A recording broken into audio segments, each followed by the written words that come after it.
ನೆನ್ನೆ ಒಂದು ಕಮೆಂಟ್ ಮಾಡಿದರು, ಅಂದರೆ ಬೋಟ್ ನೆಕ್ಗೆ ಒಂದು ಬ್ಯಾಕ್ ವೇರ್ ಮಾಡಿದಾಗ ಟೈಟ್ ಬರುತ್ತೆ, ಏನು ಮಾಡಬೇಕಕ್ಕ ಅಂತ ಹೇಳಿದರು.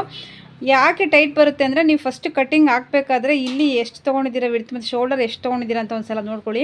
ನೀವೇನಾದರೂ ಅಕಸ್ಮಾತ್ ಒಂದು ನಾರ್ಮಲ್ ಬ್ಲೌಸ್ಗೆ ಯಾವ ಥರ ಇಲ್ಲಿ ನೀವು ಶೋಲ್ಡ್ರ್ ತೊಗೋತೀರಲ್ವ ಡೀಪು ಬ್ರಾಡ್ ಎಲ್ಲನೂ ಅಷ್ಟೇ ತೊಗೊಂಡು ಬೋಟ್ ನೆಕ್ ಶೇಪ್ ಏನಾದರೂ ನೀವು ಹಾಕ್ತೀವಿ ಅಂತಂದರೆ ಅದು ಟೈಟ್ ಬರುತ್ತೆ.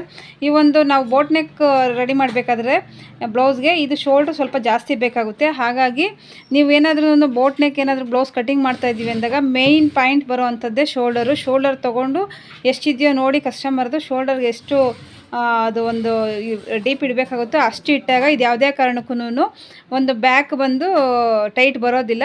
ಆಮೇಲೆ ಇಲ್ಲಿ ನಾರ್ಮಲ್ಲು ಅಷ್ಟೇ, ಇದನ್ನು ಒಂದು ಸಲ ಚೆಕ್ ಮಾಡ್ಕೊಳ್ಳಿ. ಇದನ್ನು ಒಂದು ಸಲ ಚೆಕ್ ಮಾಡಿಕೊಂಡು ನಂತರ ನೀವು ಸ್ಟಿಚಿಂಗ್ ಮಾಡೋದ್ರಿಂದ ಯಾವುದೇ ಥರದಂಥ ಬ್ಲೌಸು ನಿಮಗೆ ಪ್ರಾಬ್ಲಮ್ ಬರೋಲ್ಲ ಅಂತ ಹೇಳ್ತೀನಿ.